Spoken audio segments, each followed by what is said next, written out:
नमस्कार मेरे प्यारे बच्चों। आज से हम साइंस की क्लास 10th की साइंस की शुरुआत करने जा रहे हैं, जिसमें बोर्ड एग्ज़ाम में आने वाले हर टॉपिक को कराया जाएगा, चाहे फिज़िक्स, केमिस्ट्री एंड बायोलॉजी से हर टॉपिक को कराया जाएगा विथ न्यूमेरिकल के साथ, मतलब न्यूमेरिकल फिज कराए जाएंगे। तो हम शुरुआत करते हैं। देखिए, हम सबसे बेसिक से शुरुआत करते हैं, जो आपके एनसीईआरटीज़ में मेंशन किया हुआ है। तो देखते हैं।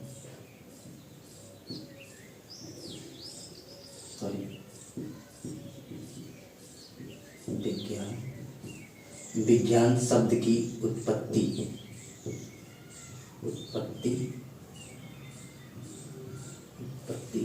लैटिन भाषा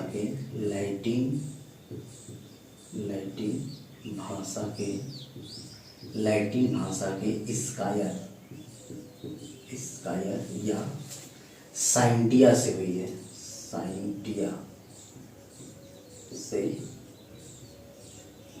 है।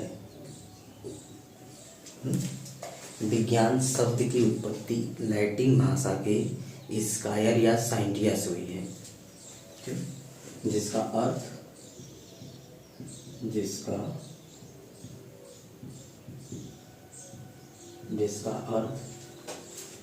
विशिष्ट ज्ञान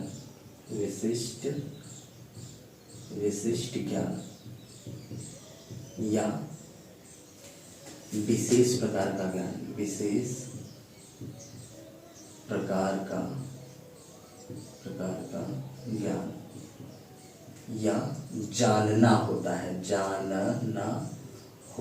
है। ठीक है, मतलब विज्ञान शब्द की उत्पत्ति लैटिन भाषा के स्कायर या साइंटिया से हुई है, जिसका अर्थ विशिष्ट ज्ञान होता है। ठीक, हम इसकी परिभाषा थोड़ा सा देखते हैं।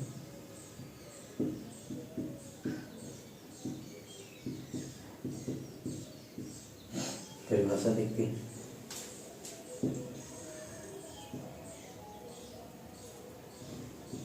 प्रयोग, प्रेक्षण तथा निष्कर्ष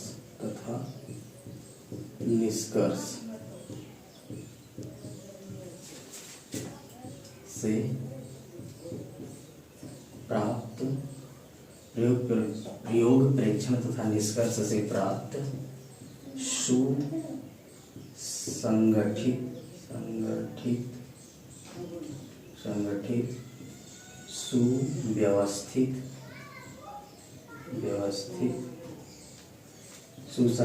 सुव्यवस्थित क्रमबद्ध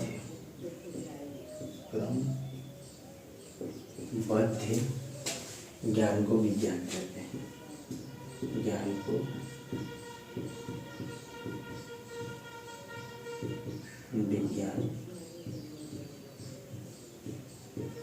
हैं।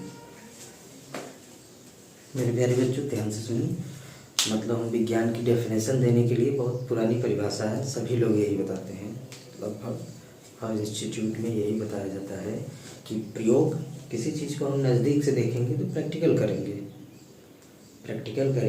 उस पर कई बार ऑब्जर्वेशन लेंगे और तब जाके कंक्लूजन पे पहुँचेंगे कि करना क्या है, कैसे करना है और कब करना है। ठीक है, तो परिभाषा है प्रयोग, प्रेक्षण मतलब प्रयोग करेंगे, ऑब्जर्वेशन लेंगे और निष्कर्ष निकालेंगे। प्रयोग, प्रेक्षण तथा निष्कर्ष से प्राप्त सुसंगठित, सुव्यवस्थित, क्रमबद्ध ज्ञान को विज्ञान कहते हैं। ठीक, परिभाषा लिख सकते हैं नंबर 4 में आप लिख सकते हैं, क्योंकि विज्ञान क्या है ना, छोटी मोटी चीज़ नहीं है, हर कदम कदम पे साइंस है, कह सकते हैं हर जगह पे साइंस है। तो विज्ञान का सिलेबस छोटा मोटा नहीं, बहुत बड़ा सिलेबस होता है। तो इसकी स्टडी को, इसको अध्ययन को आसान करने के लिए हम इसको छोटी छोटी शाखाओं में बांट लेते हैं। छोटी छोटी शाखाएं में हम अगर पढ़ते हैं तो इंटरेस्ट बनता है, आसानी से पढ़ लेते हैं, सीख लेते हैं, समझ लेते हैं। तो विज्ञान का क्षेत्र बहुत विशाल है, विशाल है। ठीक, इसलिए इसके अध्ययन को आसान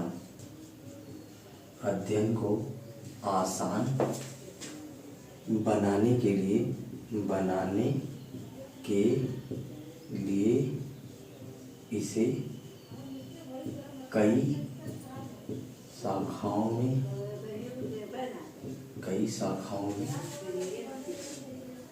बांटा जाता है, बांटा जाता है। सिर्फ बहुत सी शाखा है। जैसे हम प्राकृतिक अगर वर्णन करना है, प्रकृति के बारे में पढ़ना है, तो हम फिजिक्स के अंतर्गत पढ़ते हैं। और कोई ऑब्जेक्ट उसके कंपोनेंट के बारे में पढ़ना है कि वो किस किस एलिमेंट से बना हुआ है, तो हम ज़्यादातर केमिस्ट्री को प्रेफर करते हैं। अगर हमको लिविंग थिंग के बारे में पढ़ना है, जीवित प्राणियों या जीवित ऑर्गेनिज्म के बारे में पढ़ना है, तो हम बायोलॉजी के सेक्शन में देखते हैं। और भी तमाम किस्म की साइंस है, तमाम तरह के साइंस है, उसमें हम अलग अलग शाखा की हम स्टडी करते हैं। तो मेनली हमको हाई स्कूल लेवल पर हमको यही तीन देखना है कि फिजिक्स क्या होती है। फिजिक्स के अंतर्गत कुछ देखते हैं, कुछ टॉपिक को केमिस्ट्री के अंतर्गत देखते हैं और कुछ बायोलॉजी को देखते हैं। ठीक है, तो आई होप इसको आपने नोट डाउन कर लिया होगा और समझ गए होंगे। एक बार मैं फिर से रिपीट कर दे रहा हूँ। देखिए, विज्ञान शब्द की उत्पत्ति लैटिन भाषा के स्कायर या फिर साइंटिया से हुई है, और इन दोनों शब्दों का मतलब है विशिष्ट ज्ञान या विशेष प्रकार का ज्ञान। इन दोनों का मतलब है विशिष्ट ज्ञान या विशेष प्रकार का ज्ञान, या जानना होता है, या किसी चीज को नजदीक से जानना होता है। तो हम अगर विज्ञान की परिभाषा लिखनी होगी तो हम कैसे लिखेंगे, या किसी चीज को अगर हमको पूरी मतलब अच्छी तरह से जानना होगा तो हम उस पर क्या करेंगे, कई बार प्रयोग करेंगे, ऑब्जर्वेशन लेंगे, उसमें देखेंगे कि क्या हो रहा है प्रयोग करते समय, और उसके बाद निष्कर्ष पे पहुंचेंगे। प्रयोग करेंगे, परीक्षण लेंगे और निष्कर्ष पे पहुंचेंगे, और उसके बाद आप एक डेफिनेशन और उसको एक क्रमबद्ध तरीके से बताएंगे कि इसके बाद आपको ये करना है ना। मतलब एक सिस्टम से, एक वेल अरेंज तरीके से आपको बताना होगा कि पहले ये क्रिया, मतलब पहले ये एक्शन करेंगे, फिर इसके बाद ये करना होगा, फिर उसके बाद आगे की प्रोसेस होगी। तो उसी को बोला जा रहा है सुसंगठित, सुव्यवस्थित और क्रमबद्ध ज्ञान को विज्ञान कहते हैं। ठीक, और देखिए विज्ञान का क्षेत्र छोटा मोटा तो है, बहुत बड़ा है। तो बहुत बड़ा क्षेत्र होने की वजह से स्टडी में थोड़ी सी प्रॉब्लम हो सकती है। इसलिए स्टडी को आसान बनाने के लिए इसको कई शाखाओं में बांट दिया जाता है। कई शाखाएं, जैसे मैं मुख्य रूप से हम यहाँ पे हाई स्कूल लेवल पे हम यही देखेंगे कि फिजिक्स होती है, एक शाखा फिजिक्स बन जाती है, और एक केमिस्ट्री बन जाती है, बायोलॉजी बन जाती है। बायोलॉजी मतलब जीव विज्ञान। ठीक, तो हम आगे देखते हैं।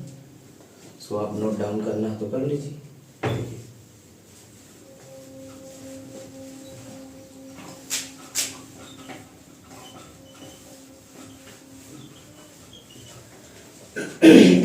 सॉरी, आइए मेरे प्यारे दोस्तों, हम आगे देखते हैं कि तो साइंस को मेनली हम तीन शाखाएं बना सकते हैं। साइंस को 3 शाखाओं में डिवाइड कर सकते हैं।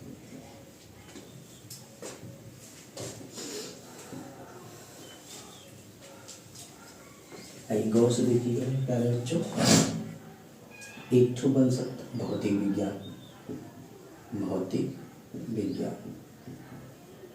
इसको हम इंग्लिश में फिजिक्स कहते हैं।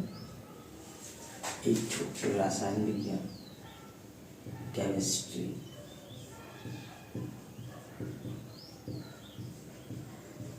रसायन विज्ञान और एक बायोलॉजी, जीव विज्ञान।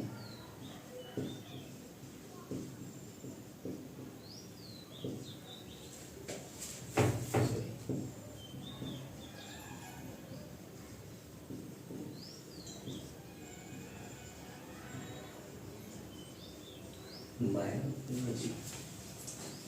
आइए मेरे प्यारे दोस्तों, एक एक करके समझते हैं कि क्या होता है।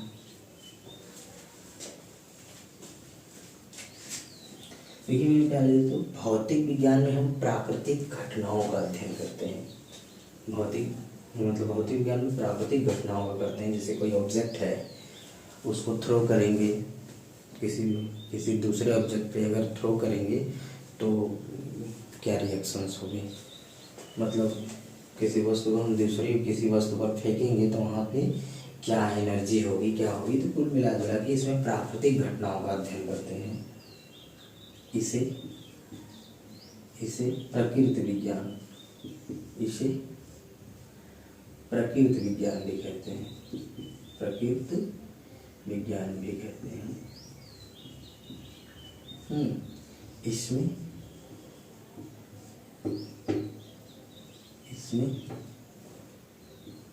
इसमें प्राकृतिक घटनाओं का अध्ययन करते हैं। प्राकृतिक घटनाओं का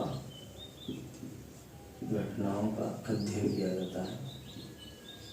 प्राकृतिक घटनाओं का अध्ययन किया जाता है।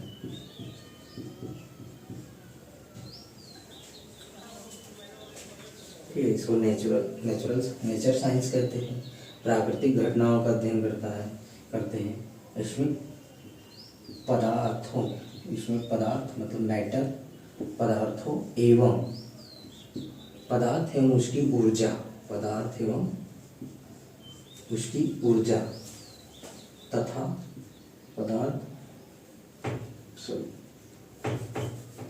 पदार्थ एवं उसकी ऊर्जा तथा उनमें आपसी या पारस्परिक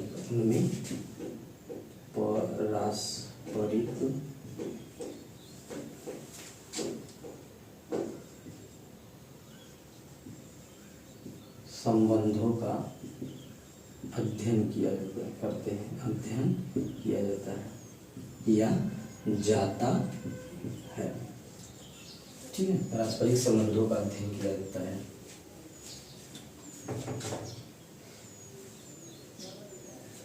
शुरू में जैसे इसको इम्पोर्टेंट है। मतलब फिजिक्स में, हम भौतिक विज्ञान में ज़्यादातर किसी ऑब्जेक्ट के बारे में, मतलब कोई पदार्थ है, कोई मैटर है, उसके बारे में और उसकी एनर्जी के बारे में बात करते हैं, उसकी ऊर्जा के बारे में बात करते हैं, या फिर उनमें पारस्परिक संबंध क्या है कि ऊर्जा क्या मैटर होता है, मैटर ऊर्जा होती है, या फिर एक दूसरे में ट्रांसफ़र होती है कि नहीं, या क्या होता है उन दोनों में, कि पदार्थ क्या होती है और ऊर्जा क्या होती है। इनके पारस्परिक संबंधों का भी अध्ययन किया जाता है। मतलब पदार्थ और उसकी ऊर्जा और तथा उसमें पारस्परिक संबंधों का अध्ययन किया जाता है। ठीक, लेकिन शुरुआती दौर में कुछ वैज्ञानिक या फिर कुछ वैज्ञानिकों का ये मानना था कि पदार्थ अलग चीज़ होती है और ऊर्जा अलग चीज़ होती है। मतलब पदार्थ और ऊर्जा दो अलग अलग राशियाँ हैं।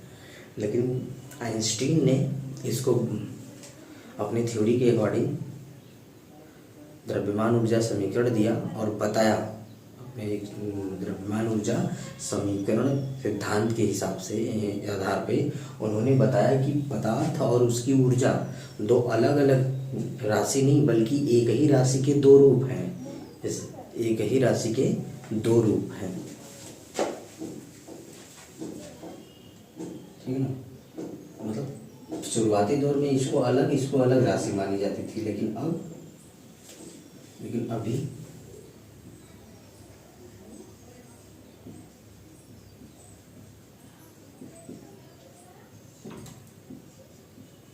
आइंस्टीन ने पदार्थ एवं ऊर्जा को दो अलग अलग राशि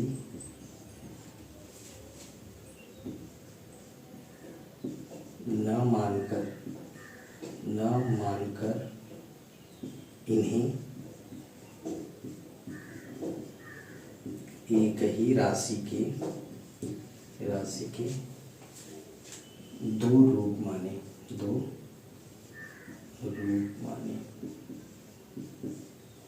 साइंस की मुख्य रूप से 3 शाखाएं मानी जाती है हाई स्कूल लेवल पर।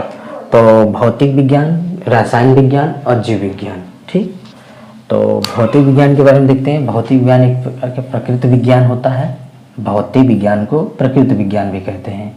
इसमें प्राकृतिक घटनाओं का अध्ययन करते हैं। इसमें प्रकृति में क्या घटनाएं घटित हो रही हैं वो फिजिक्स के अंतर्गत गिन लिया जाता है, काउंट कर लिया जाता है। इसमें पदार्थों के बारे में पढ़ा जाता है और उसकी ऊर्जा के बारे में पढ़ा जाता है। पदार्थ और उसकी ऊर्जा तथा उसमें पारस्परिक संबंध, आपसी संबंधों का अध्ययन करते हैं। आपसी संबंधों का अध्ययन करते हैं।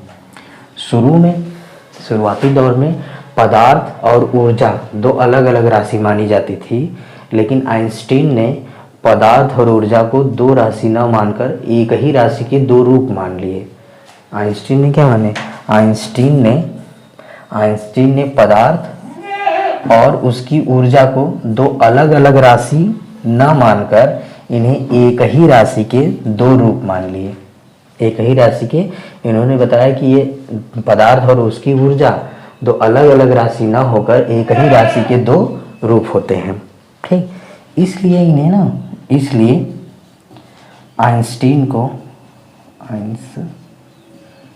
आइंस्टीन को भौतिक विज्ञान का जनक कहा जाता है। भौतिक विज्ञान का जनक कहा जाता है।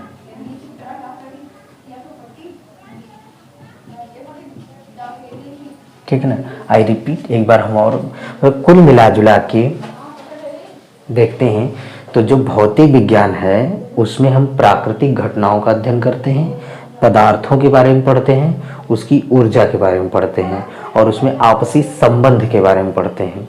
ठीक, शुरुआत में पदार्थ और ऊर्जा को दो अलग अलग राशि समझा जाता था, लेकिन आइंस्टीन ने इसको अपनी द्रव्यमान ऊर्जा समीकरण से ये परिभाषित किया कि द्रव्यमान और ऊर्जा दो अलग अलग नहीं, एक ही राशि के दो रूप है। और इन्होंने एक समीकरण भी दिया था जिसे हम कह सकते हैं E बराबर mc²। हालांकि ये समीकरण इस रूप में तो नहीं था, ये समीकरण कुछ ऐसे था, delta m equal to delta E/c²। यह रियल जो समीकरण था उनका, आइंस्टीन का रियल समीकरण ये था, delta m equal to delta E/c²। मतलब अगर एनर्जी कहीं डिके होती है, खत्म होती है, तो उसकी जगह पे उतना द्रव्यमान ओरिजिन हो जाता है, या फिर द्रव्यमान अगर इतना डिके होता है तो उसकी जगह पे इतनी एनर्जी उत्पन्न हो जाती है। तो कुछ लोगों ने इसको ऐसे बोलने लगे कि द्रव्यमान को ऊर्जा में और ऊर्जा को द्रव्यमान में बदल सकते हैं। हालांकि कुछ हद तक ठीक भी है, लेकिन रियल जो उन्होंने दिया था वो कुछ ऐसा इक्वेशन दिया था कि द्रव्यमान को ऊर्जा कहते हैं। द्रव्यमान फॉर्म ऑफ एनर्जी, द्रव्यमान क्या है? ऊर्जा का एक रूप है। The mass A form of energy, ऐसा कुछ बोला था उन्होंने। ठीक है, तो हम रसायन विज्ञान के बारे में थोड़ा सा देखते हैं। बेटा नहीं, नोट डाउन करिए।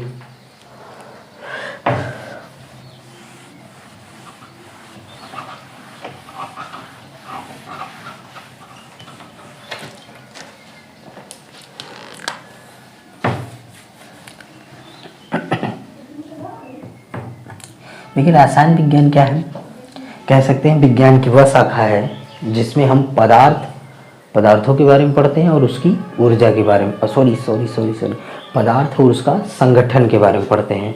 मतलब कोई पदार्थ कि कौन कौन सा एलिमेंट है, कोई पदार्थ किस किस एलिमेंटों से मिलकर बना है और किस रेशियो में बना है। ठीक है ना, कोई पदार्थ किस किस एलिमेंट से और किन किन रेशियो में मिलने से बना है। मतलब हम डिटेल कंपोनेंट के बारे में पढ़ते हैं, इसके बारे में पदार्थ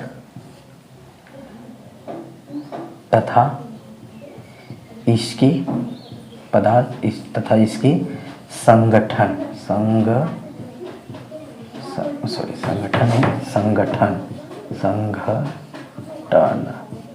पदार्थ हम इसके संगठन के बारे में पढ़ते हैं, जानते हैं।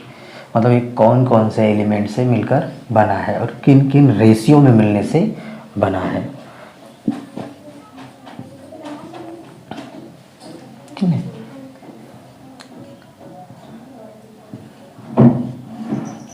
मतलब कुल मिला जुला के हम इसमें पदार्थ और उसका रासायनिक संगठन के बारे में पढ़ते हैं।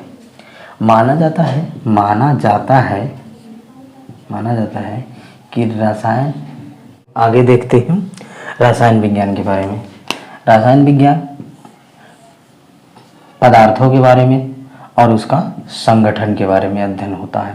रसायन विज्ञान में हम पदार्थों के बारे में पढ़ते हैं और उसके संगठन, मतलब वो बना कैसे कैसे है, किन किन तत्वों से बना है, किस रेशियो में बना है, किस टेम्परेचर पे, ठीक है ना, उसके गुण धर्म लक्षण क्या है, ये सब देखते हैं। ऐसा माना जाता है कि रसायन विज्ञान की शुरुआत मिस्र से हुई है। क्यों? मिस्र के बारे में 3 इंटरेस्टिंग पॉइंट ये है कि इसमें एक इम्पॉर्टेंट फैक्ट ये है कि यहाँ पे सबसे लंबी नदी नील नदी है और मिस्र में पिरामिड्स हैं। मिस्र पिरामिड के लिए फेमस है या नील नदी के लिए फेमस है या फिर मम्मी के लिए फेमस है। मम्मीस मतलब वहाँ के लोग अपने पूर्वजों को लंबे समय तक संरक्षित रखते थे। उनका ये मानना था कि पुनर्जन्म होता है, पुनर्जन्म होगा तो ये पुनः क्या हो जाएंगे, जीवित हो जाएंगे। इसलिए वे अपने पूर्वजों को लंबे समय तक सुरक्षित रखते थे, तो वो अपने पूर्वजों को डिकम्पोज होने से बचाते थे और लंबे समय तक बचाते थे। इसके लिए उन्हें किसी न किसी रसायन की ज़रूरत पड़ी होगी। इसलिए ये माना जाता है कि रसायन की जानकारी उनको सबसे पहले थी, इसलिए वो मम्मीज़ को सुरक्षित रख पाते थे। ठीक, मिस्र में एक विशेष प्रकार की काली मिट्टी पाई थी जिसमें चिपकने जैसा गुण था, मतलब दूसरे पदार्थ को चिपकाने का गुण होता था। नाम था कीमिया। मिट्टी का नाम क्या था? कीमिया। कीमिया से नाम पड़ गया केमिस्ट्री। ठीक है, केमिस्ट्री। शुरुआत में केमिस्ट्री को केमिट किंग कहा जाता था। केमिट किंग, ठीक है ना। इसे विज्ञान का भी विज्ञान, मतलब विज्ञान का भी विज्ञान कहते हैं। रसायन विज्ञान को विज्ञान का विज्ञान, इसे विज्ञान का विज्ञान कहते हैं। विज्ञान का विज्ञान, इसे विज्ञान का विज्ञान कहते हैं। ठीक, इसके जनक, रसायन विज्ञान के जनक एंटोनियो लिवासिए, एंटोनियो लिवासिए। ये पुराने हैं, बहुत समय से पहले, लेकिन आधुनिक जनक रॉबर्ट बायल को माना जाता है। रॉबर्ट बायल,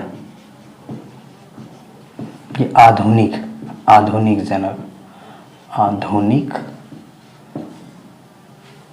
सॉरी यहाँ दिखाई नहीं दे रहा होगा, ये आधुनिक जनक है। ठीक, आइए प्यारे बच्चों, हम बायोलॉजी के बारे में भी थोड़ा सा एक्सप्लेनेशन देख लेते हैं कि बायोलॉजी में पढ़ना क्या क्या है। ठीक है,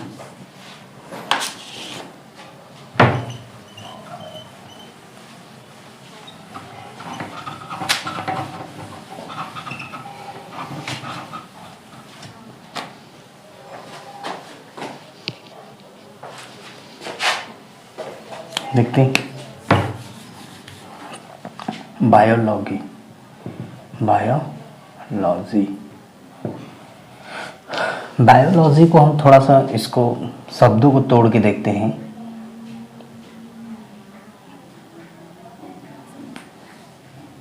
बायो मीन्स होता है लाइफ, बायो मीन्स लाइफ, और logos means study, logos logos logos means study, मतलब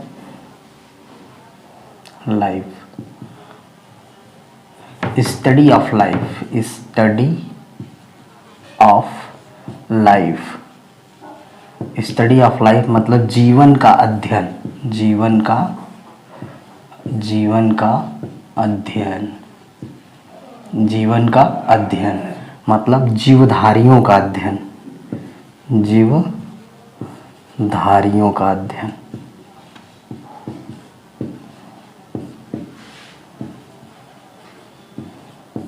अध्ययन इनफैक्ट हम यह कह सकते हैं कि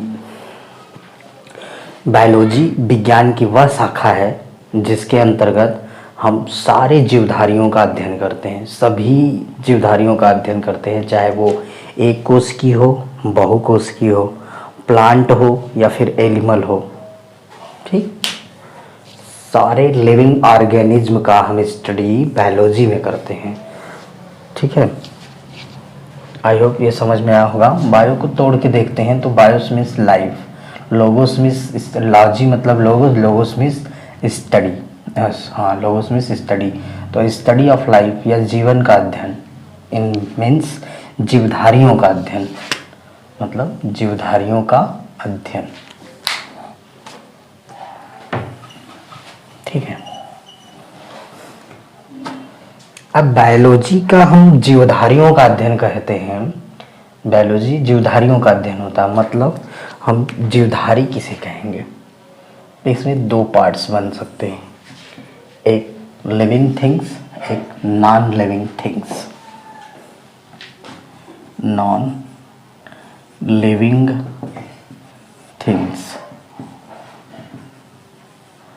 थिंग्स, नॉन लिविंग थिंग्स वस्तुएं, निर्जीव वस्तुएं। निर्जीव वस्तुएं वे वस्तुएं जिनमें जैविक क्रियाएं नहीं होती। जैविक क्रिया मतलब जीवधारियों में होने वाली जैव रासायनिक अभिक्रिया या फिर मेटाबॉलिक रिएक्शन नहीं होती है। जिन वस्तुओं में ऐसी अभिक्रियाएं या जैविक अभिक्रियाएं नहीं होती हैं उसको हम कहेंगे नॉन लिविंग थिंग्स, निर्जीव वस्तुएं। जिनमें हम जैविक क्रियाएं होती हैं, लिविंग थिंग्स या लिविंग ऑर्गेनिज्म लिविंग थिंग्स। ठीक, इसको बोल सकते हैं सजीव।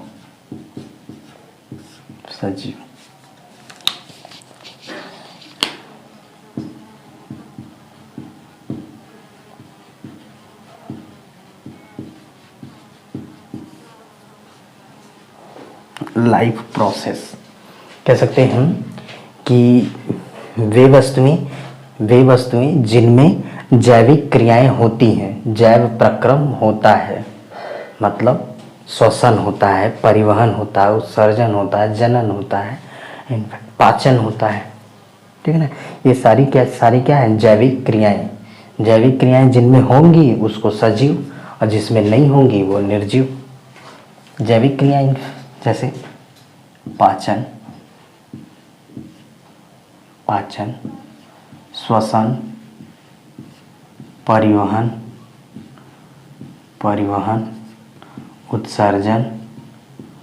उत्सर्जन और जनन। देखिए हम लोग खुद अगर कोई जिंदा है तो ये देखते हैं कि उसमें सांसें चल रही कि नहीं, या फिर उसमें परिवहन चल रहा है कि नहीं, बॉडी वार्म है या कोल्ड हो चुकी है। अगर परिवहन है तो बॉडी कोल्ड नहीं हो सकती, जब तक ब्लड फ्लो होगा तब तक शरीर ठंडा नहीं हो सकता, ठीक है ना। तो परिवहन चल रहा है मतलब हार्ट काम कर रहा है, हार्ट बीट चल रही है, हार्ट बीट चल रही, तो इसका मतलब परिवहन हो रहा है। पल्स नाड़ियाँ चल रही हैं, श्वसन चल रहा है, तो इसका मतलब क्या है कि वो जिंदा है। मतलब इनमें से जैविक क्रियाएं अगर किसी जीवधारी में, किसी ऑर्गेनिज्म में या किसी भी थिंग्स में जैविक क्रियाएं हो रही, इसका मतलब वो जिंदा है। ज़्यादातर इससे पहचान करते हैं।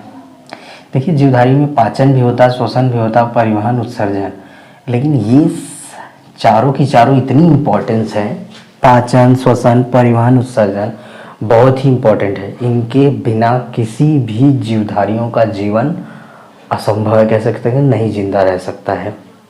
और जनन एक ऐसी मात्र प्रक्रिया है कि अकेले इंसान पे अगर जनन नहीं हो रहा है तो उससे कोई फर्क नहीं पड़ता है, ज़्यादा दिक्कत नहीं होगी। अगर कोई जिंदगी भर जनन नहीं करता तो वो मर नहीं जाएगा, लेकिन पूरी मानव जाति एक साथ जनन अगर बंद कर देगी तो पूरी मानव जाति का क्या होगा, अंत हो जाएगा। तो जनन भी अपने आप में क्या है, इम्पोर्टेंट है। अब हम ये देखते हैं कि इन दोनों के मध्यस्थता कौन करता है, इन दोनों के बीच में एक चेन की तरह कौन काम करता है। तो आप इसको याद रखिएगा, वायरस। वायरस आगे देखेंगे, कभी टॉपिक आएगा तो वायरस के बारे में डिस्कस करेंगे। वायरस होता है कि जब तक ये आइसोलेट होता है, मतलब अलग होता है, एकदम स्वतंत्र होता है, तब तक ये निर्जीव होते हैं। लेकिन किसी भी लिविंग ऑर्गेनिज्म, लिविंग बॉडी के संपर्क में जैसे आते हैं ये तुरंत एक्टिव हो जाते हैं, मतलब जिंदा हो जाते हैं, और रिप्रोडक्शन तेज होने लगता है, रिप्रोडक्शन होने लगता है। ठीक, मतलब ये निर्जीव होते हैं लेकिन लिविंग ऑर्गेनिज्म के संपर्क में आने से ये सजीव हो जाते हैं। ठीक, आगे चलिए।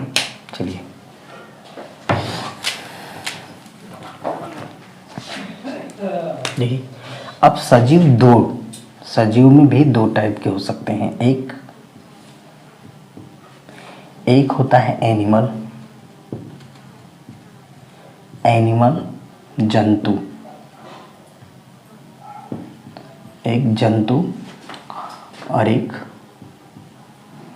प्लांट्स, वनस्पति, पौधा। अब देखिए बेसिक डिफरेंस ये है, देखिए दोनों लोग जिंदा हैं, एनिमल भी जिंदा है और वनस्पति मतलब प्लांट भी जिंदा है, ठीक है ना। दोनों में जैविक क्रियाएं होती हैं, इसमें भी होता है, इसमें भी होता है। अब प्लांट जैसे इसमें देखो क्या होता है, पाचन, श्वसन, परिवहन,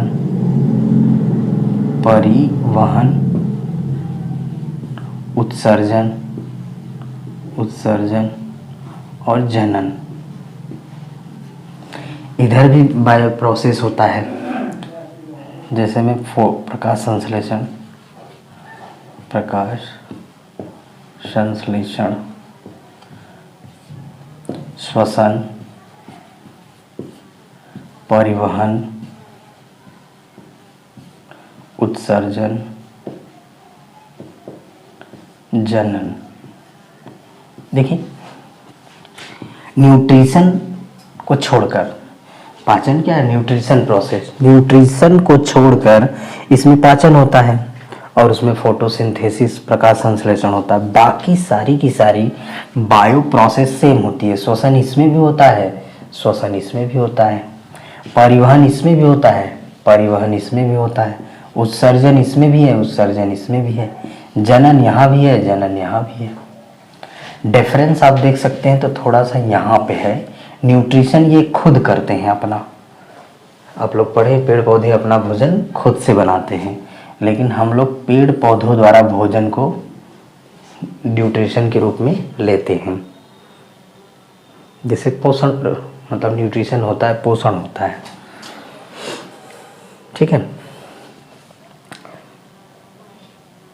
अब देखिए एनिमल और प्लांट, इसमें भी बायो प्रोसेस होती है, इसमें भी बायो प्रोसेस होती है। अगर बेसिक देख के ऐसे ही डिफरेंट करना हो, देख के, जैसे कौन एनिमल है कौन प्लांट है, देख के करना हो तो आप देख के ऐसे बता सकते हैं कि एनिमल क्या होते हैं, मूवमेंट करते हैं, चल फिर सकते हैं, और प्लांट क्या होता है कि मूवमेंट तो करते हैं लेकिन ट्रांसपोर्टेशन नहीं करते हैं, वो एक जगह पे बने रहते हैं, जब तक जिंदा रहेंगे एक जगह पे रहेंगे। हाँ मूवमेंट होता है, जैसे सनफ्लावर सूरजमुखी घूमती है, छुई मुई का पौधा वो भी मूवमेंट करता है। फिर आंधियाँ आने पे पेड़ पौधे इधर उधर डालियाँ झुकती हैं, तो मूवमेंट होता है लेकिन ट्रांसपोर्टेशन नहीं होता। ट्रांसपोर्टेशन एनिमल में होता है। ये तो ऐसे ही व्यवहारिक देख सकते हैं, लेकिन इनका अगर डिफरेंट देखेंगे तो इनके आपको सेल लेवल पे बात करनी होगी कि इसमें जो होता है ना लाइसोसोम होता है, इसमें लाइसोसोम नहीं होता है। इसमें सेल वॉल होती है, इसमें सेल वॉल नहीं होती है। इसमें प्लास्टिड होते हैं, इसमें प्लास्टिड नहीं होती है। इसमें सिलिया फ्लेजला होता है, ठीक है ना। अब हम एक थोड़ी सी, जैसे यहाँ पे क्या है, लिविंग और नॉन लिविंग में एक बीच की क्या है कड़ी है, वो वायरस है। वैसे इसमें भी एक कड़ी है कि एक ऐसा जीव है जो आपको एनिमल में भी काउंट हो जाता है और प्लांट में भी काउंट हो जाता है। मतलब प्लांट क्या करते हैं, फोटोसिंथेसिस, तो ऐसा जानवर जो फोटोसिंथेसिस करता है, या फिर ऐसा प्लांट जो मूवमेंट करता है, गति करता है, तो वो जानवर है यूग्लिना। यूग्लिना ऐसा लिविंग ऑर्गेनिज्म है जो एनिमल प्लांट दोनों में काउंट होता है, दोनों में देखते हैं, एनिमल भी है प्लांट भी है, ठीक है। अरे देखिए अब इतना सारा हम थोड़ा सा बेसिक डिफरेंट किए हैं कि निर्जीव क्या है, सजीव क्या है, जंतु क्या है, मतलब एनिमल क्या है, प्लांट क्या है, इनके बीच में क्या है, इधर क्या है।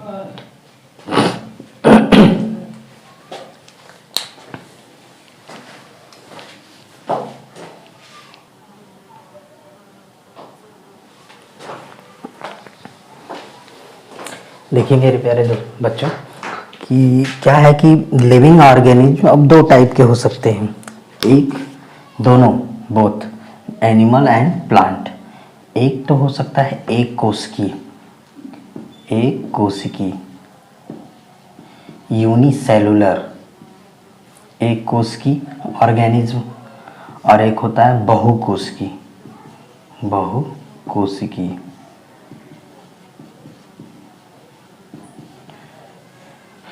मल्टी सेलुलर, यूनिसेलुलर और मल्टी सेलुलर। अब हमको इसी को डिटेल में स्टडी करना है बायोलॉजी में, ठीक। अब देखिए हम बार बार जिक्र कर रहे हैं पाचन, श्वसन, परिवहन, उत्सर्जन और जनन, ये सब हैं क्या, तो बायो लाइफ प्रोसेस या फिर लाइफ प्रोसेस, ठीक। तो हम आगे की सॉरी आगे क्लास कंटिन्यू करते हैं। देखिए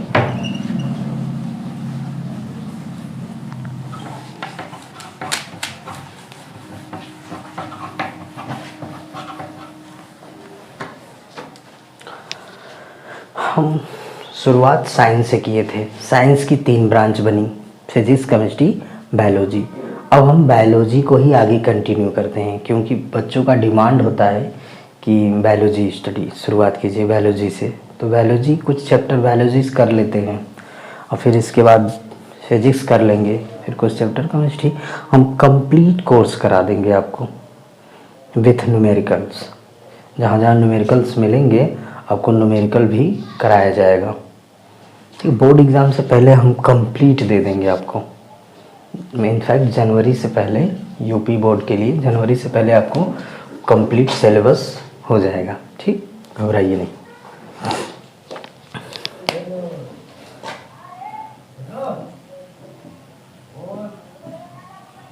जैविक क्रियाएं या इसी को बोलते हैं जैव प्रक्रम। जैव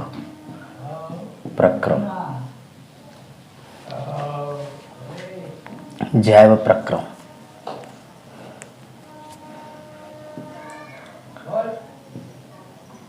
लाइफ प्रोसेस या bio life process, bio life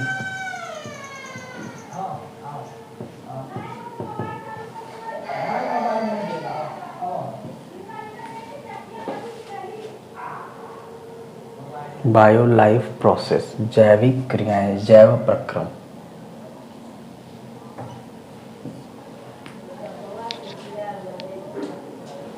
ठीक है, देखिए कि जीवधारियों में होने वाली जैविक रासायनिक अभिक्रिया या जीवधारियों के शरीर में होने वाली जैव रासायनिक अभिक्रिया को जैव प्रक्रम कहते हैं। इसको हम मेटाबॉलिक भी बोल सकते हैं, मेटाबॉलिक। हम लिख दे रहे हैं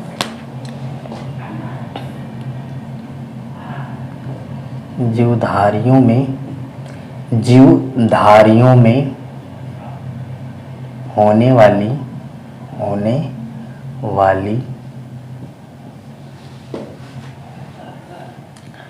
जैव रासायनिक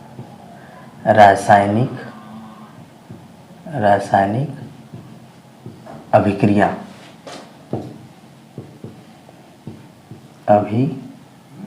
जीवधारियों में होने वाली जैव रासायनिक अभिक्रिया, बायोकेमिकल रिएक्शन,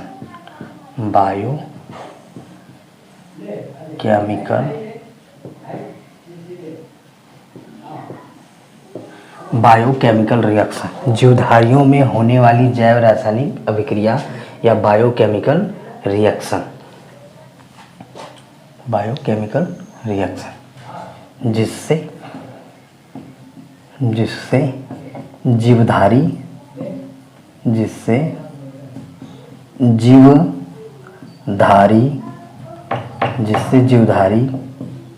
स्वयं को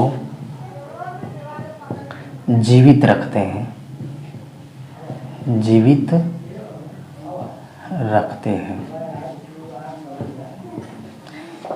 ठीक है ना। मतलब जीवधारियों में होने वाली जैव रासायनिक अभिक्रिया जिससे जीवधारी स्वयं को जिंदा रखते हैं, जीवित रखते हैं। अगर ये क्रियाएं नहीं होंगी तो उनके जीवन में काफ़ी सारी दिक्कतें आएंगी, जिससे उनका जीवन थोड़ा सा दुर्लभ हो जाएगा। ठीक, अब इसी जैव रासायनिक अभिक्रिया को मेटाबॉलिक भी बोलते हैं। तो देखिए, उपापचयी अभिक्रिया, उपापचयी अभिक्रिया,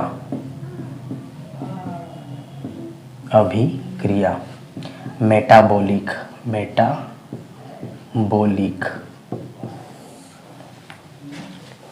ठीक है। तो देखिए, जीवधारियों के शरीर में होने वाली रासायनिक अभिक्रिया जिससे वे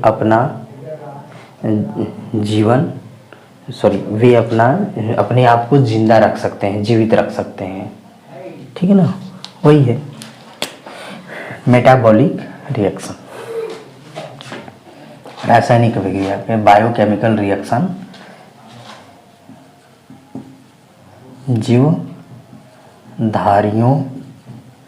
जीवधारियों में होने वाली जैव रासायनिक अभिक्रिया मेटाबॉलिक कहलाती है या उपापचयी अभिक्रिया कहलाती है। अभिक्रिया मेटाबॉलिक कहलाती है, ठीक है। जिसमें डाइजेशन सही ढंग से होना चाहिए, रेस्पिरेशन सही ढंग से होना चाहिए। मतलब शरीर के अंतर्गत होने वाली सभी रासायनिक अभिक्रियाओं को ही कहते हैं मेटाबॉलिक। इसके डिस्टर्ब होने से शरीर में तमाम दिक्कतें आती हैं, ठीक। ये दो टाइप की होती हैं, हम ले सकते हैं। ए, कैटाबॉलिक, हिंदी में बोल सकते हैं ऑक्सीकरण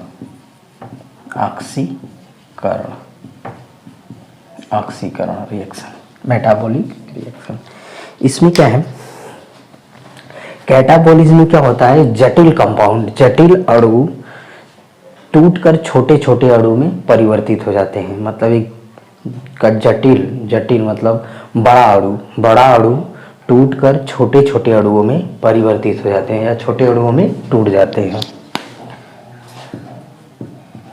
जटिल पदार्थ या अणु टूटकर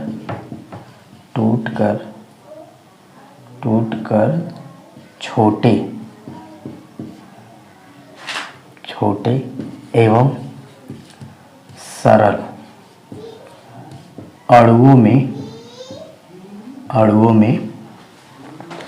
परिवर्तित हो जाते हैं, परिवर्तित हो जाते हैं।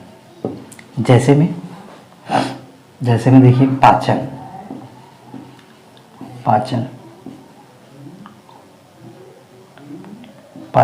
और श्वसन। देखो मेरे प्यारे बच्चों, पाचन और श्वसन, पाचन भी क्या है कि इसमें हम कॉम्प्लेक्स मटेरियल खाते हैं, मतलब बड़ा अणु वाला पदार्थ को खाते हैं, जो समय समय पे अलग अलग जगहों पर, इंटेस्टाइन के अलग अलग जगहों पे क्या होता है, पाचन होते जाता है। मतलब छोटा छोटा अणुओं में टूटता जाता है, सरल अणुओं में टूटता जाता है, तो हम उसको ऑक्सीकरण बोलते हैं या कैटाबोलिक रिएक्शन बोलते हैं। उसी तरह का क्या होता है, रिस्पायरेशन भी होता है, छोटे छोटे। और एक चीज़ और, इन दोनों में हमको एनर्जी मिलती है। मतलब ये दोनों रिएक्शन, अगर ये दोनों अभिक्रियाएं संपन्न होती हैं तो ऊर्जा मिलती है, तो हम इसको ऊष्माक्षेपी रिएक्शन बोल सकते हैं। ऊष्माक्षेपी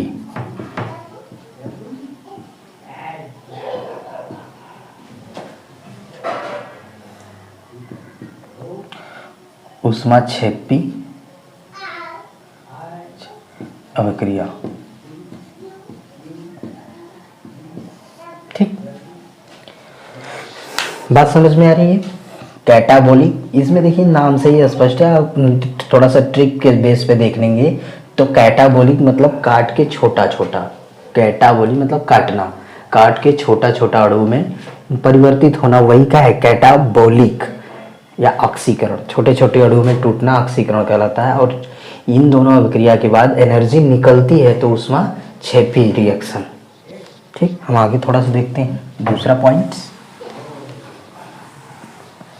अब दूसरा मेटाबॉलिक्स का दूसरा पार्ट है एनाबॉलिक।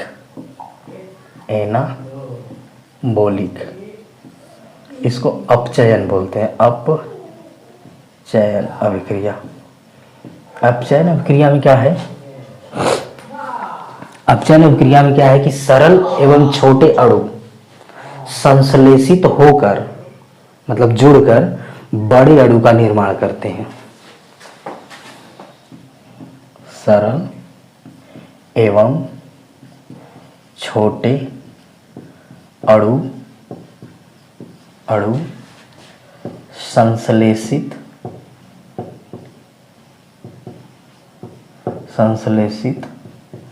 होकर बड़े अणु का निर्माण करते हैं। ठीक है, मतलब इसमें छोटा छोटा अणु मिलकर बहुत सारा अणु, जैसे इसमें हम एग्जाम्पल के तौर पे फोटोसिंथेसिस ले सकते हैं, प्रकाश संश्लेषण।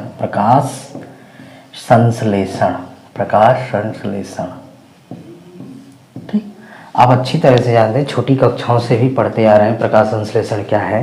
तो ग्रीन प्लांट, हरे पेड़ पौधे क्या करते हैं, जमीन से जल ले लेते हैं, खनिज लवण ले लेते हैं, और सनलाइट में सूर्य की रोशनी ले लेते हैं। पत्तियों में पर्णहरित मिल जाता है उनको, वातावरण से कार्बन डाइऑक्साइड ले लेते हैं, और इन सारे छोटे छोटे कंपाउंड मिलकर एक बड़ा कंपाउंड बना देते हैं, जिसको हम फ्रूट्स ग्लूकोज बोलते हैं, भोजन बोलते हैं। ठीक, तो ये इसमें देखिए, इसके संपन्न होने पर, ये अभिक्रिया के संपन्न होने पे हमको एनर्जी सॉरी, इस अभिक्रिया के संपन्न होने के लिए एनर्जी चाहिए होती है, इनको एनर्जी देना पड़ता है तो जाके ये कंप्लीट होती हैं। तो ये इसको एनर्जी चाहिए, तो ये क्या है, ऊष्मा शोषी, ऊष्मा शोषी, सॉरी,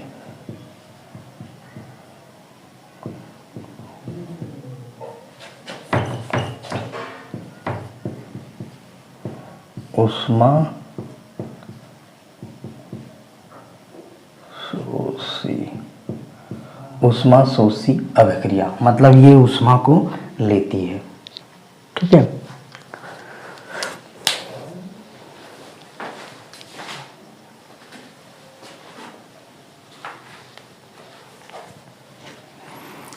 आइए मेरे प्यारे बच्चों थोड़ा सा और आगे बढ़ते हैं।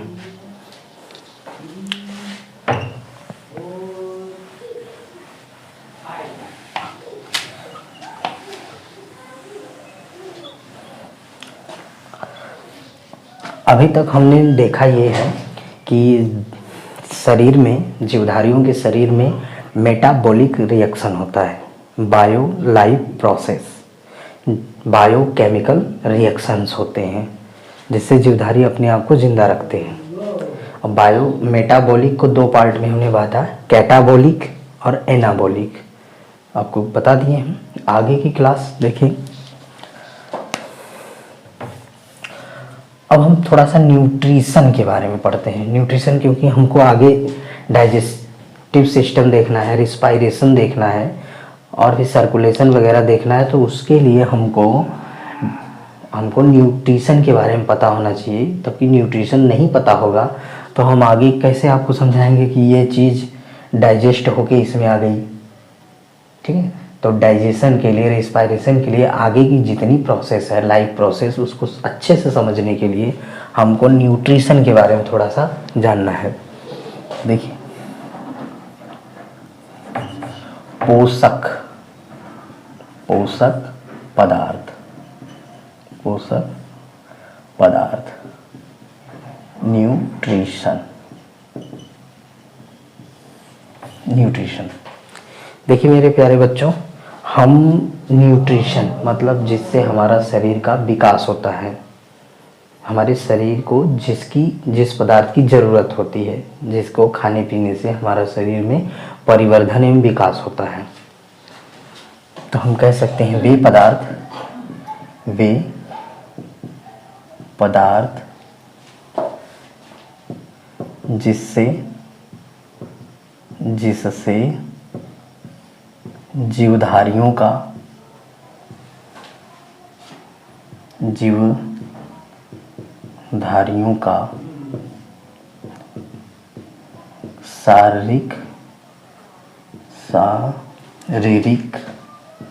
शारीरिक एवं मानसिक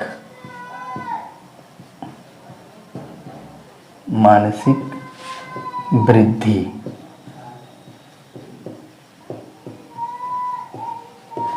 शारीरिक एवं मानसिक वृद्धि होती है। ठीक है, और रोगों से प्रतिरोधक क्षमता प्रदान होता है, मतलब मिलती है। तो हम न्यूट्रिशन में देखते हैं न्यूट्रिशन क्या क्या है। देखो, न्यूट्रिशन में कार्बोहाइड्रेट,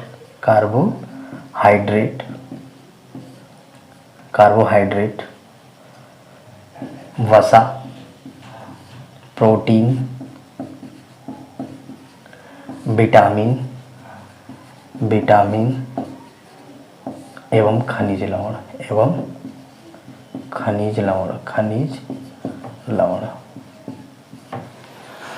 मेरे प्यारे बच्चों, हम दुनिया की लगभग कोई भी चीज़ अगर खाते हैं शारीरिक वृद्धि के लिए, विकास के लिए, तो इन्हीं में से कोई एक होता है, कहने का मतलब या तो हम खाएंगे तो कार्बोहाइड्रेट खाएंगे, जैसे ग्रेन खा रहे हैं, ग्रेन अनाज खाएंगे तो हम कार्बोहाइड्रेट खा रहे हैं। तैलीय पदार्थ खा रहे हैं, तेल खा रहे हैं, तो हम उसको कहेंगे वसा खा रहे हैं। प्रोटीन खाते हैं या फिर विटामिन, सब्जी या फल वगैरह खाते हैं तो हमको विटामिन और खनिज लवण मिलता है। ठीक है ना। अभी इनके थोड़े थोड़े थोड़ा सा ब्रीफ देख लेते हैं। तो कार्बोहाइड्रेट अगर खाते हैं तो हमारे शरीर को मिलता है ऊर्जा। इससे ऊर्जा मिलती है, लेकिन सतत ऊर्जा मिलती है। सतत मतलब धीरे धीरे मिलती है और लंबे समय तक ऊर्जा मिलती है। वसा खाने से हमको तुरंत ऊर्जा मिलती है। वसा खाने से तुरंत ऊर्जा मिलेगी, मतलब इंस्टेंट एनर्जी। उसमें कंटिन्यूअस एनर्जी मिलती है, इसमें इंस्टेंट एनर्जी मिलती है। मतलब ऊर्जा के लिए अगर कोई न्यूट्रिशन है तो वो कार्बोहाइड्रेट और वसा। ठीक। प्रोटीन अगर हम खाते हैं तो प्रोटीन से बॉडी बिल्डिंग होती है, बॉडी डेवलपमेंट होता है, ग्रोथ करती है, मतलब शारीरिक विकास होता है। शारीरिक विकास एवं वृद्धि, विकास एवं वृद्धि, शारीरिक विकास एवं वृद्धि। जैसे बच्चों में क्या होता है कि बच्चे जल्दी सो जाते हैं, तो रात का भोजन वो कभी करते हैं कभी नहीं करते हैं, तो उनको प्रॉपर न्यूट्रिशन नहीं मिल पाता है और प्रोटीन्स की कमी हो जाती है, जिसकी वजह से उनका ग्रोथ रुक जाता है, हाइट नहीं बढ़ती है, शारीरिक विकास नहीं होता है। तो उसको दूर करने के लिए डॉक्टर प्रिफर करते हैं कॉम्प्लान या फिर बॉर्नवीटा। तो उसमें क्या है कि ये प्रोटीन भर भर के होता है, प्रोटीन्स वगैरह उसमें मिल जाता है, जिससे उनकी रुकी हुई वृद्धि, शारीरिक विकास वो कंप्लीट हो जाता है। और हम फल या सब्जी खाते हैं तो उससे हमको क्या मिलती है? प्रतिरोधक क्षमता। प्रतिरोधक क्षमता, रोधक क्षमता मतलब रोगों से लड़ने की क्षमता मिलती है। और मेटाबॉलिज्म, जो आगे ऊपर पढ़े हैं ना, मेटाबॉलिज्म रेगुलेटर होता है। ये क्या होते हैं? उपापचयी क्रियाओं को, उपापचयी क्रियाओं को नियंत्रित करता है, क्रियाओं को नियंत्रित करता है। मतलब समझ पाए? मतलब कार्बोहाइड्रेट से ऊर्जा मिलती है, वसा से तुरंत ऊर्जा मिलती है, प्रोटीन से बॉडी ग्रोथ करती है, शारीरिक विकास होता है, और खनिज लवण और विटामिन से हमको प्रतिरोधक क्षमता मिलती है, जिससे हम रोगों से लड़ सकें। और साथ में हमारे अंदर होने वाली मेटाबॉलिक रिएक्शंस को वो कंट्रोल करता है। मतलब हम कभी देखो ब्लड प्रेशर हो जाता है, ब्लड प्रेशर होता है ना, तो नमक कम कर देना चाहिए। ब्लड प्रेशर कम हो रहा है, नमक बढ़ा देना चाहिए थोड़ा बहुत। ठीक है, तो हमको थोड़ा सा इसको हम डिटेल में और देखते हैं, कार्बोहाइड्रेट के बारे में थोड़ी सी और चर्चा कर लेते हैं। इसको रब कर रहे हैं। ठीक,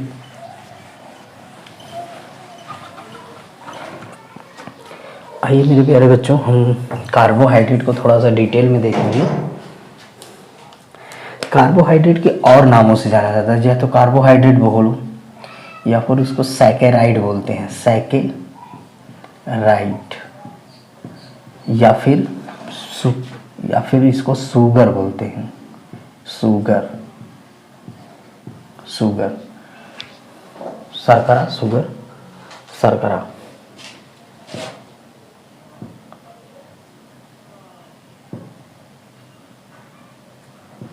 शर्करा, ठीक है। तो देखिए,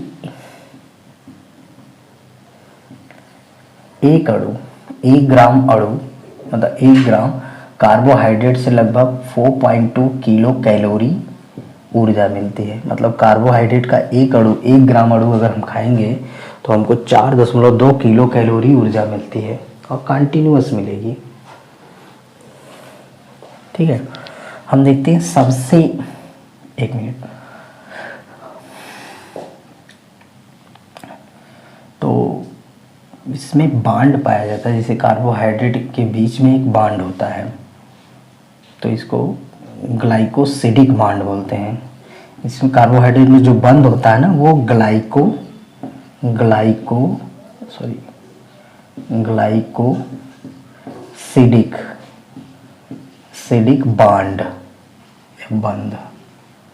ग्लाइकोसिडिक बंद पाया जाता है। ठीक है ना, कार्बोहाइड्रेट का अगर सूत्र देखें तो CnH2n। तो इसमें ऑलरेडी पानी हुआ है, मतलब इसमें ऑलरेडी क्या है, कार्बोहाइड्रेट में पानी है।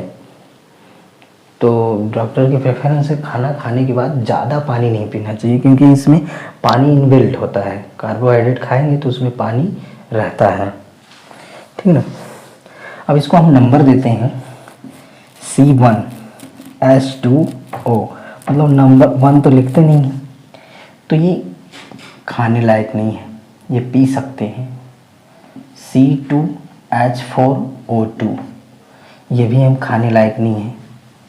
C3H6O3, ये पहला ऐसा कार्बोहाइड्रेट है जो हम खा सकते हैं। तो ये कह सकते हैं कि सबसे छोटा कार्बोहाइड्रेट, इसका नाम है ग्लाइसर एल्डिहाइड। ग्लाइसर एल्डिहाइड, एल्डिहाइड, ये सबसे छोटा कार्बोहाइड्रेट है, सबसे छोटा कार्बोहाइड्रेट है, ठीक है ना। अगर आपसे बोला जाएगा सबसे छोटा कार्बोहाइड्रेट, तो इसको बता दीजिएगा, ठीक। और नंबर देंगे C4H8O4, तो इसको बोलते हैं जाइलोज। और देखते हैं, अगर इस C5H10O5,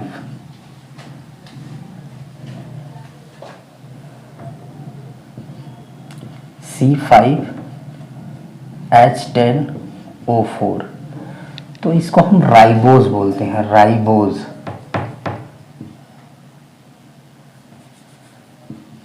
इसको राइबोज, आप लोग पढ़ेंगे राइबोज शर्करा, आरएनए में यही होता है। आरएनए राइबोन्यूक्लिक एसिड, आरएनए में यही शर्करा होती है। और देखो यहाँ पे एक ऑक्सीजन कम हो गया है, तो इसको बोलते हैं डीऑक्सी राइबोज, डीऑक्सीराइबोज शर्करा, ठीक। अब 2 और देख लेते हैं, C6H12O6।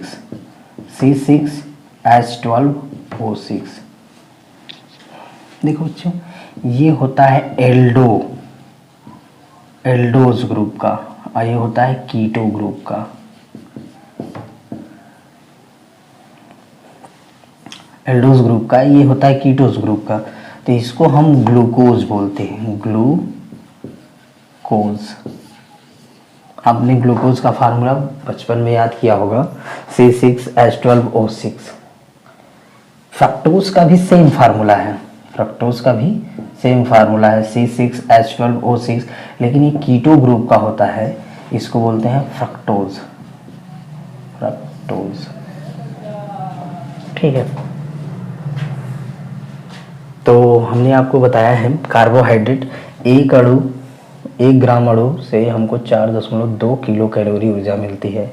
इसमें बॉन्ड पाया जाता है ग्लाइकोसिडिक बॉन्ड, सूत्र होता है CnH2O का N, होल N।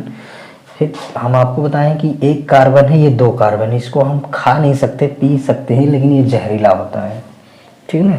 सबसे छोटा खाने वाली सबसे छोटी चीज़ ये है ग्लाइसर एल्डिहाइड। इसके बाद ये जाइलोज है, राइबोज शर्करा है, डीऑक्सीराइबोज शर्करा है, ये ग्लूकोज है, फ्रक्टोज है। Aldose group glucose, ketose group fructose, ठीक है। आइए मेरे प्यारे बच्चों, हम आगे बढ़ते हैं, देखते हैं। अभी हम देख लेंगे सबसे बड़ा जो कार्बोहाइड्रेट होता है, या सबसे ज़्यादा कार्बोहाइड्रेट किसमें होता है। सबसे ज़्यादा कार्बोहाइड्रेट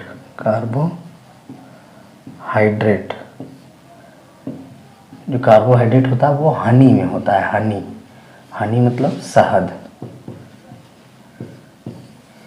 इसीलिए देखो, बच्चों का न्यूट्रिशन अगर कंप्लीट कराना होता है, जैसे उनको माँ का दूध पर्याप्त नहीं मिल पाते हैं, तो उसको हनी खिलाया जाता है। डॉक्टर की प्रेफरेंस से, डॉक्टर उसको खुद प्रेफर करता है, तो हनी खिलाते हैं तो उस बच्चे में जो कार्बोहाइड्रेट होता है वो पूरा हो जाता है। ठीक, सबसे ज़्यादा कार्बोहाइड्रेट हनी में। ठीक,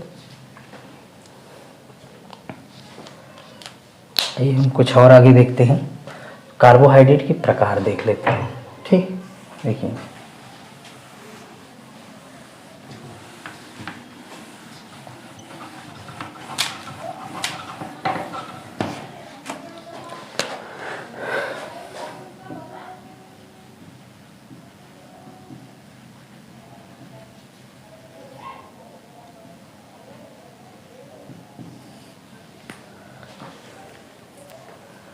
कार्बोहाइड्रेट के type of carbohydrate.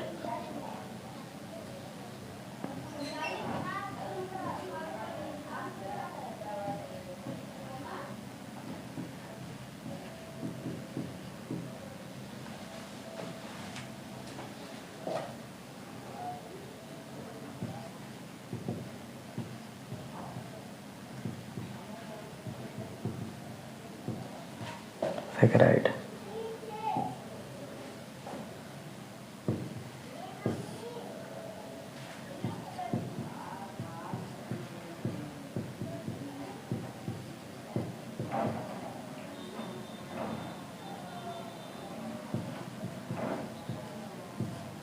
Monosaccharide, saccharide,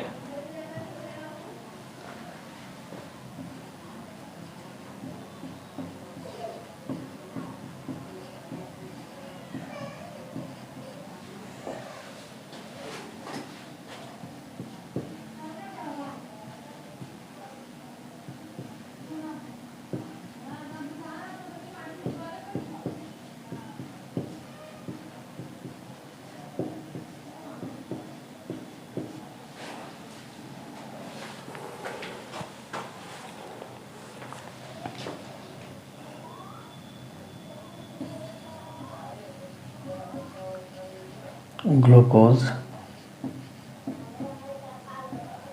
glucose,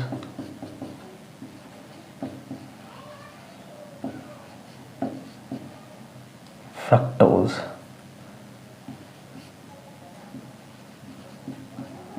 fructose,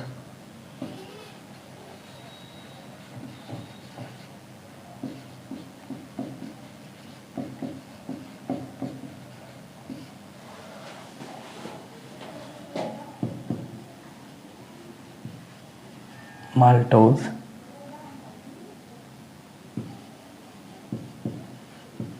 sucrose, lactose.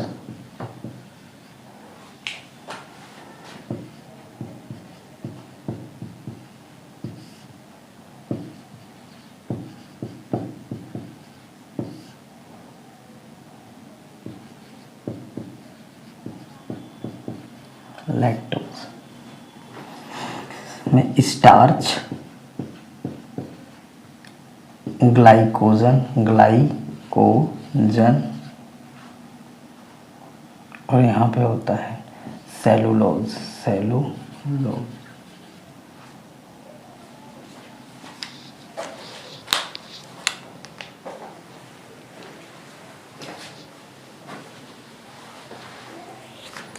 आइए मेरे प्यारे बच्चों देखते हैं थोड़ा सा इसको। अब देखिए इसमें एक अणु ग्लूकोज होता है, इसमें क्या होता है, एक अणु ग्लूकोज, एक अणु ग्लूकोज, इसमें एक अणु ग्लूकोज होता है। इसमें दो अणु ग्लूकोज होते हैं, दो अणु ग्लूकोज,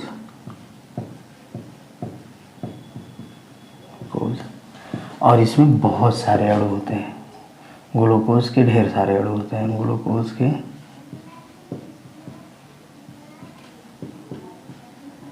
ढेर सारे, बहुत सारे।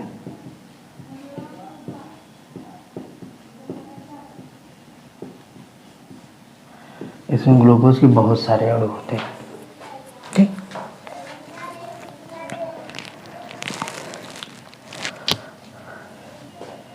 आपको बताइए ये एल्डोज ग्रुप का होता है, ये कीटोज ग्रुप का होता है। गैलेक्टोज भी मोनोशर्करा है। माल्टोज अनाज में पाया जाता है, ज़्यादातर अनाज। अगर अनाज में क्या है तो माल्टोज बता सकते हैं। सुक्रोज गन्ने में पाया जाता है। फ्रक्टोज मीठा जैसे फल में पाया जाता है। फल में क्या है? फ्रक्टोज। अनाज में माल्टोज। ये गन्ने में पाया जाता है, गन्ना। शुगर में पाया जाता है sucrose, sugar. Inverted table sugar, inverted sugar, या फिर गन्ने में पाया जाता है। ये दूध में पाया जाता है, दूध में। लैक्टोज दूध में अगर है तो जो ग्लूकोज दूध में होता है, ग्लूकोज के अणु, उसको लैक्टोज बोलते हैं, लैक्टोज।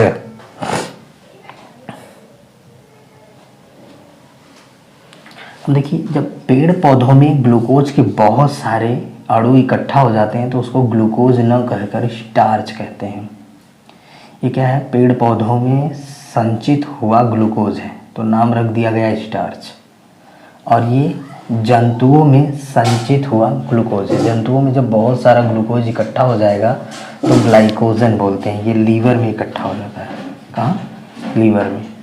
ये एनिमल के लीवर में क्या होता है? ग्लाइकोजन। मतलब बहुत सारे जो ग्लूकोज होते हैं तो पहली बात, ग्लूकोज से एनर्जी मिल जाएगी, बाकी जो ग्लूकोज बच जाएगा वो ग्लाइकोजन में चेंज हो जाएगा। किसमें? एनिमल में। लीवर में क्या होता है? स्टोर। और पेड़ पौधों में, प्लांट्स में क्या होते हैं कि ग्लूकोज बहुत सारा जो होते हैं, कुछ तो प्लांट वो फ्रूट्स बन जाते हैं। फ्रूट्स में जो कन्वर्ट होता है वो स्टार्च के रूप में बनता है, क्योंकि बहुत सारे क्या होते हैं? Glucose, lot of number glucose होते हैं। ठीक है ना? तो पेड़ पौधों में बहुत सारा जब ग्लूकोज इकट्ठा हो जाता है तो उसको स्टार्च बोल देते हैं। जंतुओं में बहुत सारा ग्लूकोज इकट्ठा हो जाता है तो उसको ग्लाइकोजन बोलते हैं। और पेड़ पौधों की जो छाल होती है, मतलब सेल वॉल, इसको आप कोशिका भित्ति कहते हैं। तो कोशिका भित्ति किसकी बनी होती है? सेलुलोज की। ठीक है मेरे प्यारे दोस्तों, ये आपका लगभग, जैसे यहाँ से प्रश्न पूछा जाएगा ऑब्जेक्टिव में कि निम्न में से कौन सा मोनोसैकेराइड है, तो यहाँ से याद कर लीजिए। यहाँ से आप देख लीजिए, ग्लूकोज, फ्रक्टोज और गैलेक्टोज, ये मोनोसैकेराइड है। इसमें से एक देगा, बाकी इधर से दे देगा। ऑप्शन बनाना होगा तो एक ठो इधर से, बाकी 3 ठो इधर से ऑप्शन बना लेगा। और मोनोसैकेराइड पूछेगा तो यहाँ से बताइए। और वैसे डाइसैकेराइड पूछेगा तो एक ठो यहाँ से रखेगा, बाकी इधर उधर से रख देगा, तो डाइसैकेराइड पूछ लेगा। वैसे पॉलीसैकेराइड पूछ लेगा। तो इसमें बहुत सारे ऑब्जेक्टिव बनाए जा सकते हैं। ठीक है, थैंक यू ऑल।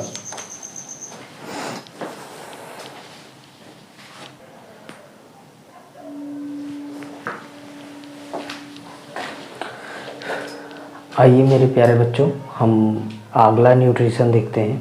अगला न्यूट्रिशन में है फैट।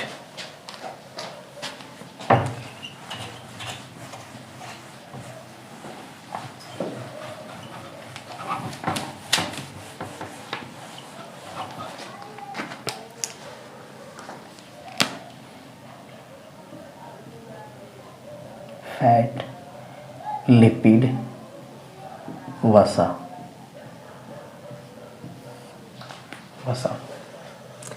वसा जो शब्द था, वसा शब्द की खोज, या वसा शब्द जो दिया था ना, शब्द की खोज, वसा शब्द की खोज ब्लर ने दिया था।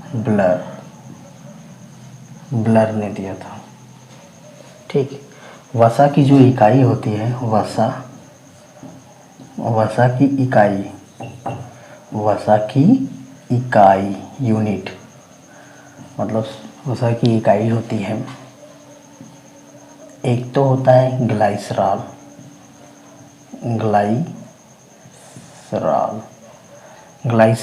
एक होता है फैटी एसिड,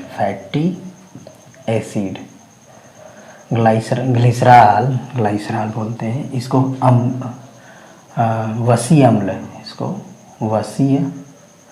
वसी अम्ल बोलते हैं, वसी अम्ल। और 3 के रेशियो में अगर ये मिलते हैं, 1:3 की रेशियो मिलती है तो एक अणु फैट बनाता है, ठीक ना। 1 ग्राम अणु से 9.2 के कैल ऊर्जा मिलती है तुरंत ऊर्जा मिलती है।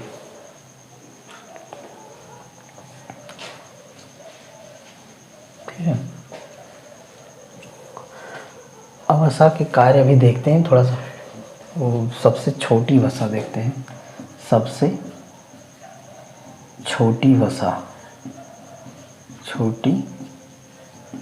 सबसे छोटी वसा है ट्राईग्लाइसरॉल। ये ग्लाइसरॉल है ना, इसमें ट्राई मतलब उसमें भी देखिए ट्राईग्लाइसरॉल, सबसे छोटी वसा ट्राईग्लाइसरॉल।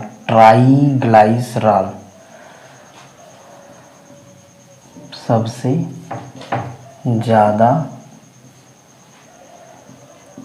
वसा होता है तो घी में, क्या बताएंगे? घी में ना सबसे ज़्यादा वसा होती है। घी खाएंगे तो मोटापा ऑटोमेटिक हो जाएगा, ज़्यादा मोटे हो जाएंगे। अब थोड़ा प्रकार देख लेते हैं, टाइप ऑफ फैट। तो फैट 2 टाइप के हो सकते हैं, 2 टाइप के होते हैं। एक सैचुरेटेड मतलब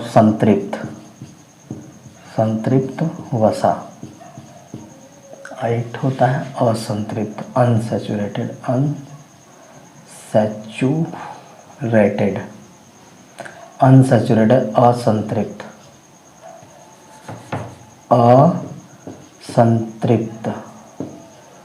असंतृप्त। इसमें सिंगल बॉन्ड, संतृप्त में सिंगल बॉन्ड होता है, जल्दी टूटते नहीं है, मजबूत होता है। ये क्या होता है?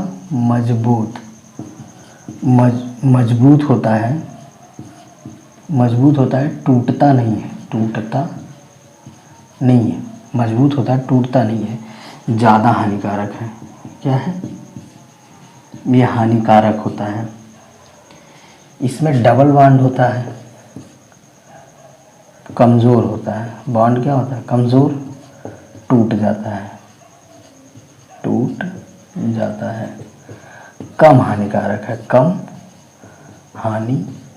है। हानिकारक दोनों, देखिए फैट है तो हानिकारक है। फैट मतलब वसा, मतलब इसे मांस से बिल्कुल मत लीजिएगा, मांस नहीं होता है। फैट मतलब तैलीय पदार्थ। देखिए ये लगभग जम जाते हैं। ये एनिमल से मिलता है, ये एनिमल से मिलता है और ये प्लांट से मिलते हैं। ये जम जाता है, ये जमता नहीं है। ये जम जाता है, वो जमता नहीं है।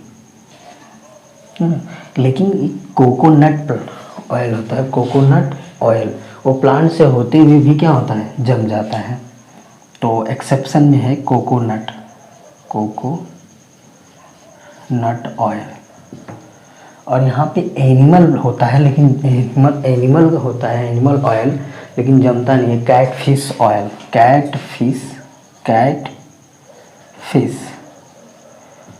कैटफिश ऑयल, ये एनिमल है लेकिन जमता नहीं है। ठीक, थोड़ा सा देखते हैं। जैसे vegetable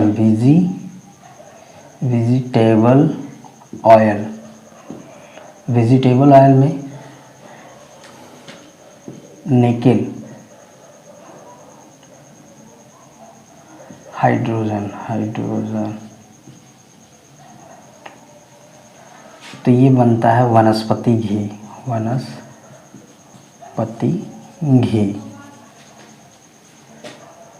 sorry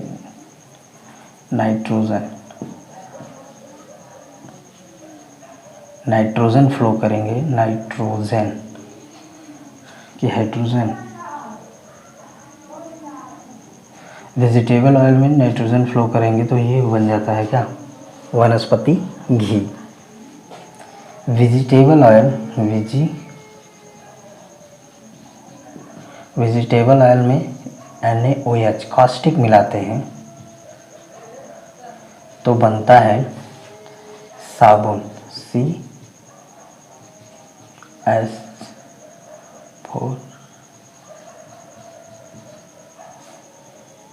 caustic plus glycerol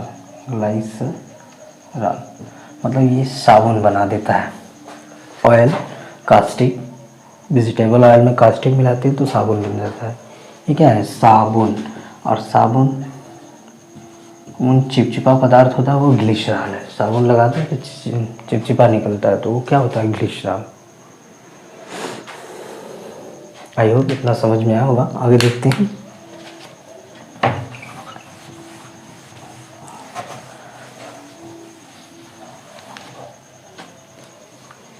देखिए मेरे प्यारे दोस्तों, फैट फंक्शन, फैट का कार्य, फैट के कार्य। सबसे पहले फैट के कार्य ठंड से बचाता है, ठीक है। चोट से बचाता है।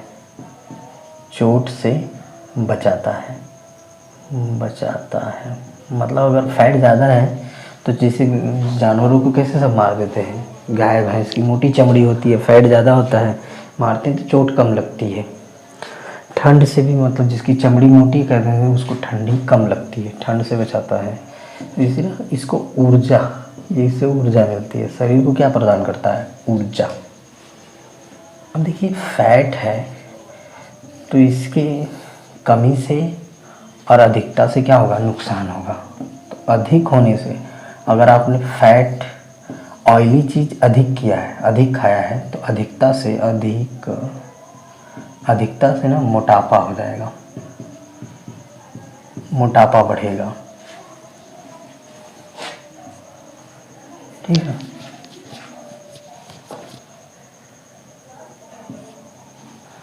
और कमी से क्या होगा, शरीर दुर्बल हो जाएगा,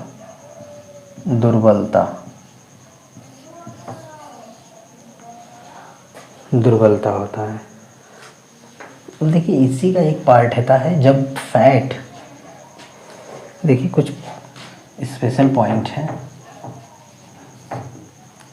अगर फैट ब्लड में चला जाए, मतलब ब्लड वेसल्स में फैट अगर चला जाए तो वो बन जाता है कोलेस्ट्रॉल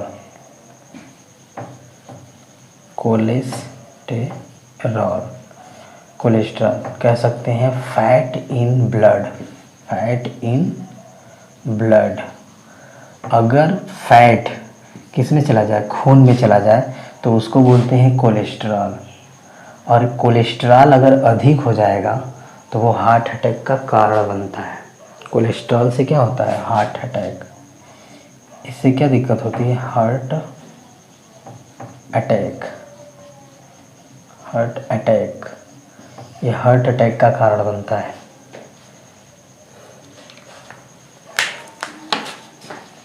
देखिए थोड़ा सा समझा देते हैं हार्ट अटैक क्या है।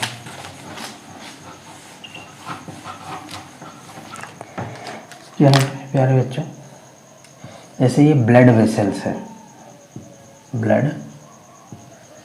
ब्लड वेसल, तो यहाँ पे क्या होता है, फैट अगर ये जमा हो गया है, ये क्या है, फैट जमा हो गया तो इसको बोलते हैं कोलेस्ट्रॉल, जिसकी वजह से ब्लड वेसल जो होती है ना वो थोड़ी सी सक्रिय हो जाती है।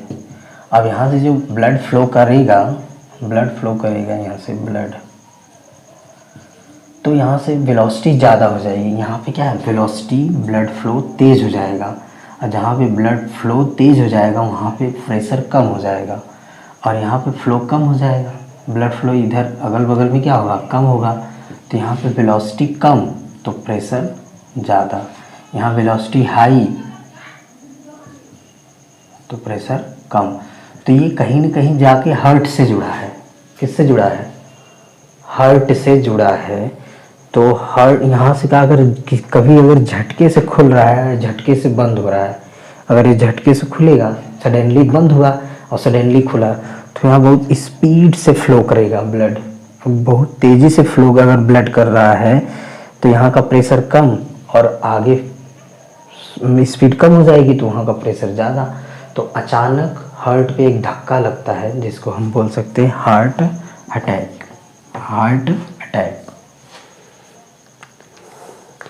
ठीक है। और छोटी छोटी पॉइंट है, जैसे फलों, जैसे जहाँ ठंडी, जहाँ बर्फ़ पड़ती है वहाँ फलों के ऊपर एक अजीब तरह का मोम पाया जाता है, वैक्स, ठीक है ना, वैक्स पाया जाएगा। जैसे सेब होते हैं जम्मू कश्मीर में और फिर उधर रूस वगैरह में होते हैं, तो वहाँ पे बर्फ़ अक्सर पड़ती रहती है, साल भर या 6 महीने 7 महीने में बर्फ़ पड़ती रहती है। तो अगर वो फलों के ऊपर बर्फ़ पड़ जाएगी, गिर जाएगी, तो फल सड़ जाएगा, ख़राब हो जाएगा। तो उससे बचाने के लिए फ्रूट के ऊपर एक मोम की तरह पाया जाता है, फ्रूट वैक्स बोलते हैं, जिससे उस पर बर्फ़ पड़ती तो ज़रूर है लेकिन फिसल के गिर जाती है। सेम उसी तरह से पक्षियों के पंख पे भी वो वो वैक्स होते हैं, जिससे वो पक्षियाँ भीगती कम हैं। वो अपने पंख अगर पंख झाड़ देंगी तो सारी क्या होंगी, पानी की बूंदें गिर जाती हैं, सूख जाता है उनका पर, ठीक है। और एक होता है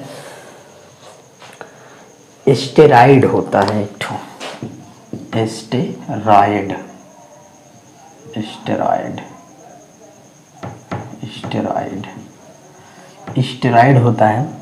लोग इसको प्रोटीन समझ के खाते हैं, लेकिन ये है क्या, फैट है। और ये फैट का आप कहानी अभी पढ़े हैं कि इंस्टेंट ऊर्जा देता है। तो कुछ एथलीट जो धावक होते हैं, ओलंपिक चैम्पियंस होते हैं, कभी कभी बाय मिस्टेक या फिर मेडल के लिए वो क्या करते हैं, स्टेरॉइड लेकर पार्टिसिपेट कर जाते हैं। तो ये हालांकि कानूनन बैन है, इसको लेकर कोई पार्टिसिपेट नहीं कर सकता, लेकिन अगर कोई ऐसा करता है तो मतलब उसकी एनर्जी बूस्टअप हो जाती है। जैसे आज के डेट में आप लोग देखे हैं स्टिंग करके आया है, रेड बुल करके आया है, तो उसी तरह का ये प्रोडक्ट होते थे स्टेरॉइड, जो आजकल बैन है, इसको आप यूज नहीं कर सकते, ठीक है ना। तो ये था फैट।